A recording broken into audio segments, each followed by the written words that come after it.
Thank you all for joining us here this afternoon. This past weekend, as people were coming back to Seattle, and Seattle was enjoying its nightlife, Seattle saw one of the worst late night, early morning of violence in recent memory.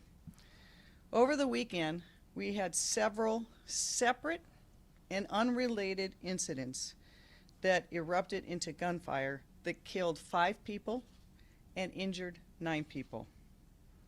Mothers lost their children, families lost their fathers, people lost their friends. Our communities were shaken in a series of avoidable gun violence incidents. This weekend delivered a sober reminder that Seattle is not immune from gun violence. This is a national crisis. Over the past week, from Chicago to Minneapolis to Washington, D.C., there have been over 900 shooting incidents. 900. These tragic events have happened at national baseball games, during the Minneapolis Bucks celebration event, and here in Seattle outside of popular nightclubs in the heart of historic downtown neighborhood. The victims, like I said, have been family members, loved ones, friends, children, parents. This level of gun violence in Seattle and our country cannot become the new normal. Just this past week, I announced a number of upstream prevention measures that the city's moving forward on to address the roots of gun violence and reimagining public safety in our community, including more than $10 million to fund 33 trusted community-led safety programs, $30 million in investments recommended by our Equitable Communities Task Force to address the disparities that are impacting communities of color. This legislation is sitting and awaiting a proviso leaf at City Council. We announced a plan for a new specialized triage response team and the expansion of SPD's very successful Community Service Officer program, and $2 million to invest in a regional peacekeeping collective to deliver the wraparound case management and family-centered engagement that we know can help disrupt the cycle of gun violence. Together, these investments will help to create a multi-pronged strategy in our region. But it has to be multi-pronged. We have to take guns off the street through SPD and other federal partners and other programs. We have to invest in community-led solutions. We have to create a support system for young people at risk of gun violence and appropriately hold accountable individuals accountable for their acts of violence. And that's not enough. Even as we look to ramp up alternatives to sworn officers' response and prevention, this past weekend serves as a reminder. There are many times and types of 911 calls that require a traditional sworn police officer to respond. We saw this weekend street racing, nightlife-related altercations, firearm incidents, other life-threatening emergencies that require the response of an armed police officer. SPD officers and first responders quickly responded to secure separate scenes in different parts of our city and provide aid over this weekend. When people called 911 across the city this weekend, they expected a fast response. But nearly every officer in our city aided in the response to the incidents we saw, while continuing to address urgent 911 calls. I will have the chief discuss in greater detail the response and staffing challenges that SPD faces. But as a city, we cannot continue on this current trajectory of losing police officers like we have this year into the next years. Over the past 17 months, the Seattle Police Department has lost 250 police officers, which is the equivalent of over 300,000 service hours. We're on path to losing 300 officers. We are creating meaningful alternatives, but as I said last year, the city has an obligation to still continue constitutional policing and respond to 911 calls. Not unexpected, losing these number of officers. When city leaders talk about cutting a department by 50%, you will lose employees. Families need security. Workers, even police officers, need working conditions that support them. We cannot just cut. We need a plan, a comprehensive plan that addresses both prevention and intervention, but at the same time provides adequate number of police officers. Has been working on a plan to ensure continued public safety in our city that recognizes SPD's current budget, including out of order layoffs as proposed by council has admitted cannot occur. In August, I will send down an ordinance to City Council to promote more alternatives to 911 calls and address the urgent staffing crisis, including options to recruit qualified police officers quickly, to ensure that SPD has adequate staffing levels to keep our communities safe at the agreed upon staffing levels in the 2021 budget. It is a false choice between community-led solutions and police officers. We need both. And we need a plan to stand up those alternatives in a way that they can deliver on what communities need. As short-term steps, Chief Diaz is making some staffing adjustments to ensure more officers are able to respond during those key hours. We're also going to engage with businesses and nightlife districts to discuss safety planning, as we've seen increase in public safety challenges around our nightlife establishments, not just locally, but nationwide. We'll also continue to accelerate hiring and the retention of good officers. I'll say it again, there is more that needs to be done to address gun violence in our communities. There is no one-size solution to this crisis, but the widespread availability of firearms in our nation is feeding this violence. The inaction of our state and federal partners to address the epidemic of gun violence at this time only adds fuel to the fire. Until this is treated like the public health crisis that it is, people will continue to lose their lives and our communities will continue to suffer. I now will hand it off to Chief Diaz, who can go through an update on this weekend's events, but I want to close this as well. We saw last year so many voices in the street demanding community alternatives to policing, to bring attention to the systemic racism that has impacted communities of color, particularly the Black community, for generations. Make no mistake about it, this gun violence is also disproportionately impacting those communities of color. We need to stand with communities and with mothers and with families and find a way to stop the senseless violence. And that, I'll turn it over to the chief.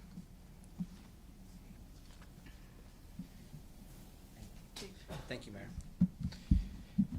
Good afternoon. Late last week, Mayor Durkan and I stood outside Harborview Medical Center, where most shooting victims in Seattle are taken for life-saving treatment. And we talked about the city and King County's new community-based efforts to help stop the rise in gun violence. Then Friday night, a man was shot and killed in the Roosevelt neighborhood. Yesterday morning, at least 8 people were shot across the city. 3 people died and at least 5 were wounded. Overnight, another victim was shot and killed. That's a total of 5 homicides this weekend. And then again this morning, shots rang out at an encampment along Yesler. At last update, the victim was receiving medical care at Harborview Medical Center. The violence is all over Seattle, from Roosevelt to Belltown, to Pioneer Square, to the Chinatown-International District, to Capitol Hill, to Lake City. And the bloodshed is proof. Criminals with guns are not someone else's problem. This is a city-wide crisis that impacts all of us. Far too many families are grieving the death of loved ones today, and this violence must stop. Our city is experiencing the highest number of shots fired in recent history, and just a few weeks ago we had over 24 shots fired in a week alone. We've seen more than a 40% increase in shots fired this year compared to the same time last year, and we've seen more than a 100% increase in drive-by shootings year over year. And this year alone we've recovered close to 2,000 shell casings. Even with diminished police resources, our officers have been exhaustively working every gun violence incident because every shot fired by a criminal with a weapon is an attack against our entire community. And we do have diminished resources. I have 115 fewer officers in patrol than I did just a year ago. I have 38 fewer detectives to follow up on reported crime. And as the mayor said, we've almost are losing over 300 officers over the last 2 years. This is forcing tough choices, and I'm down a remarkable number of officers and I have a reduced and restricted budget. I'm having to make tough choices where essentially my hands are tied between having enough officers to respond to multiple scenes of violence across the city and having officers staff special events and other low priority events. It should be no surprise that the clear choice, I must have officers responding to shots fired throughout the city, provide medical emergency aid like tourniquets and wound packing, interview witnesses, gather evidence, and hopefully make it possible to hold people accountable. But I don't always have enough officers to handle the events and violence that is occurring and covering these events. So far this year, more than 5 days a week, on average, we're having to go to priority call statuses, where we focus exclusively on priority 1 calls, and priority 2 if there is time. I need more officers, and that will take time, but I'm going to do all we can with the support of the mayor to get our hiring where it needs to be.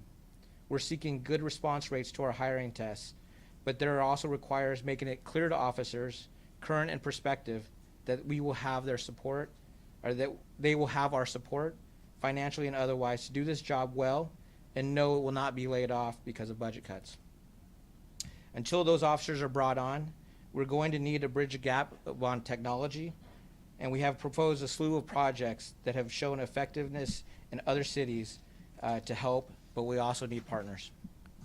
I've spoken even this morning with our federal partners, and they've all pledged to do what they can, but we also need our community to help us. We need to make sure that we're getting these guns out of the hands of people wanting to do harm. We need legal gun owners to keep their firearms locked up and safe so they can't be stolen and used to commit dangerous criminal acts. We need everyone to encourage friends and family to put down their weapons and find other ways to address concerns and resolve their issues. Make no mistake, this is a gun violence crisis. As police officers and public servants, we can't do everything. Lessening the devastation that is happening in our streets and our homes is not something SPD can do alone, and this is something we all need to do together. And thank you. Thank you, Chief. Either the chief or I can take questions. Mayor, it's no coincidence perhaps that these new police reform bills went into effect over the weekend. Do you feel that this, maybe perhaps for the chief, is giving a perception to the public that police won't answer or police won't pursue? No, I think we've made it very clear, and the chief has made it clear, is that the Seattle Police Department is going to respond to the best of its ability, and that the reforms that the state legislature passed to the greatest extent were things we were already doing in Seattle. And so there are still issues there that need to be resolved. We need a model policy, for example, that's not going to be for a year from now. And so in between this interviewing year, what to do. But make no mistake about it, the Seattle Police Department is responding to incidents. They're doing everything they can to respond to every type of incident, and they will continue to do so. But they also will make sure that they use the policies and procedures that have been put in place to de-escalate appropriately, to do everything possible to make sure that our constitutional policing is in not just officers here, but it's a key part of who we're recruiting. When we say we need more officers, we're not just filling up the department. We're still making sure that we get officers who are going to be committed to the highest level of policing for the community. Thank you. I don't mind add. So even as Sunday night or Sunday morning, within the first shooting, we actually responded to a fight disturbance, broke everything up. So officers had responded out to the scene. Just a short time later, that's when the first shooting happened in the Belltown area. 45 minutes later, so that creates a significant response. Then a short time later, within 45 minutes, the second shooting with 2 dead and other victims, with the crime scene being almost 2 blocks along. An hour later, another shooting happened in the CID. Very shortly thereafter, we had another shooting in Cal Anderson. That we had to take literally every resource throughout the city and be able to not only manage all the crime scenes, making sure that we've got all the detectives responding and the CSI and everything that goes on. So officers are going out doing the work. They're, trying to do everything they can to save lives, but it is a challenge because we only have a certain amount of officers able to respond. We had to extend third watch, bring first watch in early. So every officer is going out and doing the hard work that they need to do. Chief, do you happen to have the response times for each of those calls? We will get that to you, but I do know, I think it's like 1:38 in the morning is when the first shooting occurred on that Sunday. So, and then it's like 2:32. So we'll make sure to get you all that information. Chief, you mentioned the gun violence across the country. I know down in Portland, the FBI is working with the Portland Police Bureau. Are there any plans to bring any kind of federal agency to the ground here in Seattle? Yeah, actually, we've been working on Project Save Neighborhoods and others with FBI, ATF. We just did a recent operation that resulted in 19 search warrants, 50 guns recovered July 1st. So that was, one of the things that we've been working with them. But they are committed to continuing to be partners. They're committed to addressing those that are really focused on harming our communities and preying on our communities. And so we are currently working with them right now. Chief, can you say more about the street racing? Has that been a problem recently, and what was happening that day? Yeah, so on Friday night, King County Sheriffs had responded to a street racing that occurred in around 155th in Aurora. As they broke that up, one of the vehicles had left the scene, driving down into the Seattle area, and had done a U-turn, and when they were speeding back up, hit a semi, and that would cause a collision, which was a DOA at that time. So we were handling a shooting scene in the Roosevelt neighborhood, and then had to have our traffic collision investigations unit respond out and handle a traffic death as well. So all within about a 30-minute period. So if you can imagine, the north end was using all of their resources just within about 30 minutes, which makes it very difficult to be able to respond to just basic 911 calls or other things that are going on in the north end. Mayor, you mentioned you would be interested in putting legislation forward in August at the council to free up other officers. Or do you plan to fund programs like the LEAD program, or what are other details of that? Yeah, we have a comprehensive plan we're putting forward. We talked about some of it on Friday. We're, creating this new triage entity. We want to make sure that we hire additional CSOs.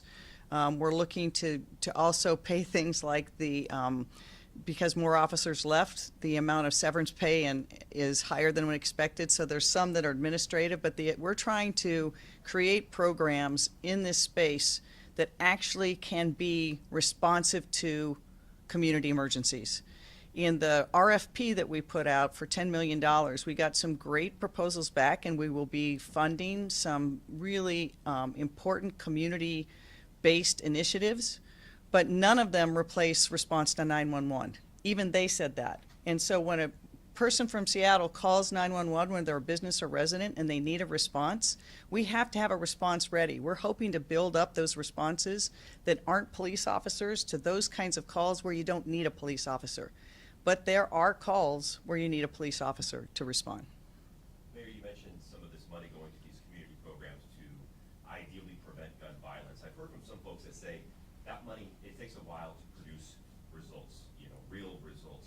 What can be done in the short term that's feasible and does produce results and takes guns off the street? So it's the comprehensive approach that is going to actually get the best results, both short-term and long-term. These community-based programs do take time. I mean, you've got to build up the capacity, and you have to build up those programs to really get to the prevention part of this. You have to have credible messengers who can get in and work with community to really deter the violence in the beginning. And then you need the services for community that is stricken by that. And it has to work hand in glove with building opportunity from the moment that a child is born all the way through. On the law enforcement side, it's why we're looking at things like not just a police response, but Health One. If we get a call and there's a low acuity call, instead of a police officer going to that scene, we can have Health One go, and then the police officer that normally would go is freed up to respond to an emergency event. The same with the triage unit or the CSOs. They can respond to those calls where you don't need an armed police officer, and that gives the armed police officers more flexibility to respond to the calls where they're really needed. Those sound more, reactive. In the short term, though, what can be done to maybe stop those calls from coming in the first place? The number one thing is community. Community has to be the first voice that says we won't take this violence and works themselves to stop the violence in this community. Second is we got to get more guns off the street, and we're doing that. We are taking a record number of guns off the street in the city of Seattle, but if you look at the crimes, the chief can give you the exact data, but many of these shootings are happening with stolen guns. Omari. You just mentioned community, and community playing a big part of this.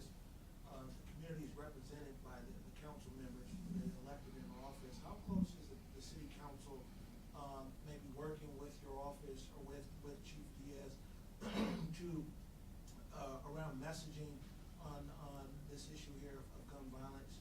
You know, we've been tracking them for a while, and it's been fairly silent from city council chambers, but I'm just, you know, that's the public facing, maybe private facing, that you guys are aligning around some kind of consistent messaging that's going out here around activating community and getting really all the citizens of Seattle to actually care about what's going on. You know, I'm cautiously optimistic that we can get there, Omari, but I can't wait. And it's not just messaging, it's action. That's what we need. And, you know, I've been trying to meet with families and community groups to try to see what we can do on all these efforts. From the, you know, the Equitable Communities Initiative Task Force that is really investing in things like generational wealth and healthcare, access to affordable housing, which are the things that show and really build resilient, safe communities. But I will continue to work with and on this issue because this level of gun violence is unacceptable. We need everybody in the fight, and I need city council standing up and saying that the community should not have this level of violence, and we will work to make sure that we not just build up the community resilience needed, but we also make sure that when people call 911, if and when you need a police officer, one can respond. Thank you.